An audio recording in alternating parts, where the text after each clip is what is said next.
Praise the Lord. கர்த்தருக்கு மகிமை உண்டாவதாக. மத்தேயு எழுதின சுவிசேஷம் 22ஆம் அதிகாரம் 37வது வசனம் முதல் 40வது வசனத்தை வரை வாசிப்போம்.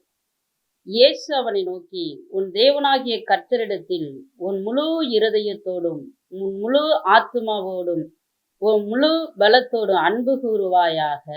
ஆண்டவர் நம்மிடத்தில் எதிர்பார்க்கிற காரியம், உன் முழு இருதயத்தோட என்னை நேசிப்பாயா? மகளே, மகனே, என்னை நேசிப்பாயா என்று கேட்கிறார்.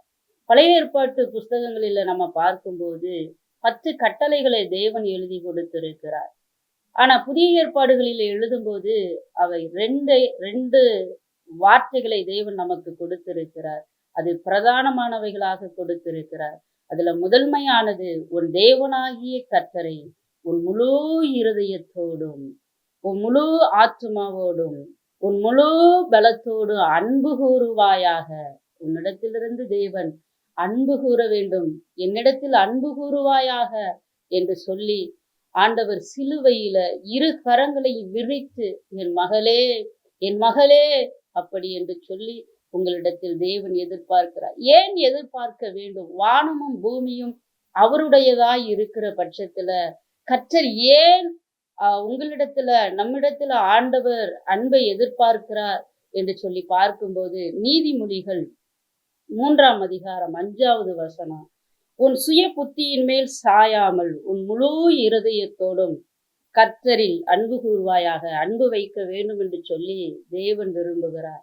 ஒரு சுய புத்தியின் மேல சுயமாக இன்றைக்கு நாம் மனிதர்கள் எடுக்கிற ஒவ்வொரு முடிவுகளும் பார்த்தீர்களானால் சுயமாக எடுக்கிறார்கள். ஆனால் நமக்கு பரிசுத்த ஆவியானவரை கொடுத்திருக்கிறார், வார்த்தையை கொடுத்திருக்கிறார், அவர் உயிரை கொடுத்திருக்கிறார், சிலுவையில மரித்திருக்கிறார், நமக்காக பிதாவின் வலது பரிசத்துல பேசி கொண்டிருக்கிறார். அவர் அது போதாது என்று சொல்லி பரிசுத்த ஆவியானவர் நம்மிடத்துல கொடுத்திருக்கிறார். ஆனால் நாமோ பரிசுத்த ஆவியானவரை அசட்டை பண்ணுகிறோம். நாம் ஜெபித்தால் தானே நாம் எப்படி ஜெயம் பெற வேண்டும் என்று சொல்லி பரிசுத்த ஆவியானவர் நம்மிடத்தில் பேசுவார். அல்லேலூயா. தேவன் சொல்லுகிறார், உன் முழு இருதயத்தோட என் மேல அன்பு கூர் மகளே. ஆனால் இன்றைக்கு இயேசுவை மறந்து நாம் மனிதர்கள் மீது அன்பு வைக்கிறோம், அல்லது மனிதர்கள் இயேசுவை மறந்து மனிதனுடைய அன்பை நோக்குகிறோம். ஆனால் அந்த மனிதனுடைய அன்பு கொலை பாதகமாக இருக்கிறது, அல்லது அது வீண் அன்பாக இருக்கிறது. அல்லேலூயா. என் தேவனுடைய பிள்ளைகளே, ஆண்டவர் உங்களை பார்த்து சொல்லுகிறார், கிறிஸ்துவுக்குள் பிரியமானவர்களே, நாம் தேவனிடத்தில் அன்பு கூற வேண்டும். அது எப்படி அன்பு கூற வேண்டும் என்று சொல்லி தேவன் எழுதுகிறார் 2 கற்பனைகளிலும். அல்லேலூயா.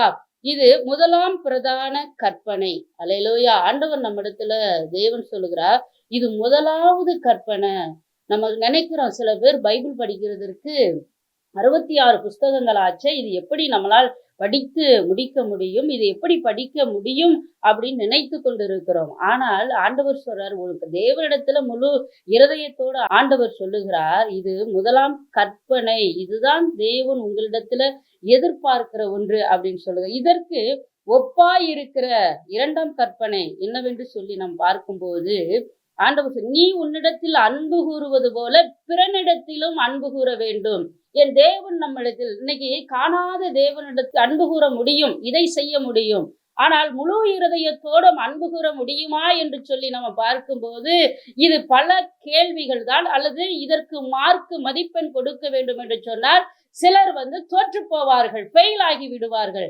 ஆனால் 2வது கற்பனை சொல்லுகிறார்கள் அல்லவா, இதுல எல்லாருமே தோற்று போய் விடுவோம். காரணம் என்ன என்று சொன்னால், காணாத தேவனிடத்தில் நான் அன்பு கூறுவது ஈஸி, கண்ட சகோதரனிடத்தில் அன்பு கூறுவது மிகவும் மனிதருக்கு கடினமாக இருக்கிறது. ஆனால் தேவன் சொல்லுகிறார், உன்னிடத்துல நீ அன்பு கூறுவது போல பிறரிடத்திலும் நீ என்ன செய்வாக, அன்பு கூறுவாயாக. அல்லேலூயா. ஆண்டவர் சொல்றாரு, அன்பு கூற வேண்டும், பிறனிடத்திலும் அன்பு கூற வேண்டும். இவ்விரண்டு ஏன் அன்பு கூற வேண்டும்? ஏன் முதலாவது தேவனிடத்துல அன்பு கூற வேண்டும், 2வது மனிதனிடத்துல ஏன் அன்பு வைக்க வேண்டும் என்று சொல்லி பார்க்கும்போது, இவ்விரண்டு கற்பனைகளிலும் 40வது வசனம், இவ்விரண்டு கற்பனைகளிலும் நியாயப்பிரமாணம் முழுவதும் தீர்க்க தரிசனங்களும் அடங்கி இருக்கிறதாம். இன்றைக்கு நம்ம தீர்க்க தரிசனமான வார்த்தை எனக்கு சொல்ல ஒருவர் இருக்க மாட்டாரா, அல்லது இந்த போதகர் எனக்கு ஒரு தீர்க்க தரிசனமான வார்த்தைகளை எனக்கு சொல்ல மாட்டாரா என்று சொல்லி நாம் எதிர்பார்த்து கொண்டிருக்கிறோம். அப்படி அல்ல பிரியமானவர்களே, நீ உன் தேவனாகிய கர்த்தரிடத்தில் முழு இருதயத்தோடு, முழு ஆத்துமாவோடு, முழு பலத்தோடு அன்பு கூர்வாயானால் என் தேவனாகிய கர்த்தர் உன்னை ஆசீர்வதிப்பது உறுதி. அல்லேலூயா. அதே நேரத்துல உன்னிடத்துல நீ அன்பு கூறுவது போல பிறனிடத்திலும் நீ அன்பு கூற வேண்டும். பிறனிடம் என்பது இயேசுவை அறியாதவர்களும் வருகிறார்கள். உன் கூட பிறந்த சகோதரனும் சகோதரியும் அதுல வருகிறார்கள். நீ ஆலயத்துக்கு செல்லுகிற உன் சகோதரனும் உன் சகோதரியும் வருகிறார்கள். அல்லது காணாத அல்லேலூயா சகோதரனிடத்திலும் சகோதரியிடத்திலும் அன்பு கூற வேண்டும் என்று சொல்லி என் தேவன் எதிர்பார்க்கிறார். அல்லேலூயா. பிரியமானவர்களே, நாம் இயேசுவினிடத்தில் அன்பு கூறுவோம். சகல ஆசீர்வாதத்தையும் நாம் சுதந்தரித்துக் கொள்வோம். பிறனிடத்திலேயும் அன்பு கூறுவோம். இந்த பூமிக்குரிய ஆசீர்வாதத்தை நான் சுதந்தரிப்பது மெய்யாகவே நிச்சயமாகவே உறுதி என்று சொல்லி நம்மால் காண முடிகிறது. அல்லேலூயா. அன்னொரு வசனத்தை கூட நம்ம பார்க்க முடிகிறது. எரேமியா 29வது அதிகாரம் 13வது வசனத்துல நம்ம வாசிக்கும் போது, உங்கள் முழு இருதயத்தோடும் என்னை தேடுவீர்களானால் என்னை தேடுகையில் கண்டுபிடிப்பீர்கள். ஏன் இப்பொழுது தெரிகிறதா? ஏன் ஆண்டவரிடத்தில் முழு இருதயத்தோடு நம்ம தேட வேண்டும், அன்பு கூற வேண்டும் என்று சொல்லி பார்க்கும் பொழுது, ஆண்டவரிடத்துல நம்ம அன்பு கூறும் போது, அவரை முழு இருதயத்தை வைத்து தேடும் போது இயேசுவை கண்டுகொள்ள முடியுமா? அல்லேலூயா. இயேசுவை காண முடியுமா? இன்றைக்கு சிலர் இயேசுவை பார்த்தேன் என்று சொல்லுகிறார்கள். பிரியமானவர்களே, அவர் எப்படி இருப்பார்? அவர்கள் ஒரு காரியத்தை சொல்லுகிறார்கள். ஆனா நான் சொல்லுகிறேன் உங்களுக்கு, இயேசு எப்படிப்பட்டவராய் இருக்கிறார்? வார்த்தையாக இருக்கிறார். அல்லேலூயா. இருபுறமும் கருக்குள்ள பட்டயம் தான் இயேசு.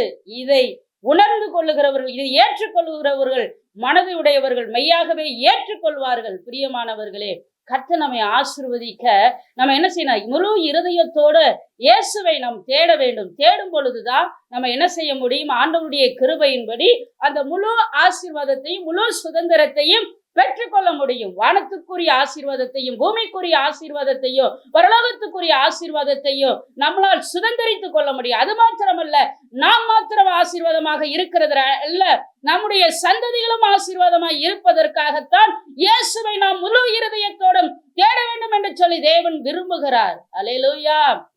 பிரியமானவர்களே, இன்றைக்கு உங்களுடைய அன்பு எங்கே இருக்கிறது? உங்களுடைய இருதயம் எங்கே இருக்கிறது?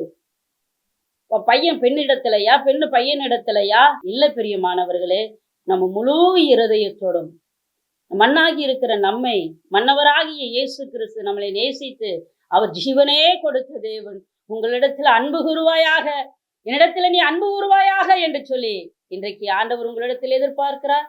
கர்த்தர் ஆசீர்வதிப்பாராக. உங்களுக்காக ஒரு நிமிடம் செபிக்கிறேன். என்னோட இணைந்து நீங்கள் செபியுங்கள். கர்த்தர் உங்களை ஆசீர்வதிப்பாராக. அன்புள்ள ஆண்டவரே, உம்மை துதிக்கிறோம், உம்மை ஸ்தோத்தரிக்கிறோம். அப்பா, இந்த நல்ல வேலைக்காக நன்றி உள்ளத்தோடு நாங்கள் ஸ்தோத்தரிக்கிறோம். ஆண்டவரே, உம்மை துதிக்கிறோம். முழு இருதயத்தோடு அன்பு கூற வேண்டும் என்று சொல்லி ஆண்டவரே எங்களிடத்தில் எதிர்பார்க்கிற ஆண்டவரே, உம்முடைய மகனிடத்தில் எதிர்பார்க்கிற உம்முடைய பிள்ளைகள் இந்த வார்த்தையை கேட்டுக்கொண்டு இருக்கிறார்கள். அப்பா, முழு இருதயத்தோடு என்னால் அன்பு கூற முடியவில்லையே, எனக்கு கடன் இருக்கிறதே, எனக்கு வியாதி இருக்கிறதே, எனக்கு பிரச்சனைகள் இருக்கிறதே, நான் சமாதான குறைச்சலா இருக்கிறேனே, நான் எப்படி அன்பு கூற முடியும் என்று சொல்லி ஆண்டவரே உம்மிடத்தில் ஜெபிக்கிறார்கள் அல்லவா? இந்த ஜெபத்திற்கு நீர் ஒரு அற்புதத்தை செய்யும்படியாக நாங்கள் ஜெபிக்கிறோம். அன்பானவர்களே, அவர்களுக்குள்ள இருக்கிற பலவீனங்கள் இயேசுவின் நாமத்தினாலே இப்பொழுதே ரைட் நவ் ஜீசஸ் இப்பொழுது இவர்களை விட்டு வெளியேறுவதாக. என் தேவனிடத்தில் அன்பு கூற முடியாமல் இருக்கிற பலவீனங்களை இயேசுவின் நாமத்தினாலே இப்பொழுது கட்டெய்து கட்டுகிறேன்.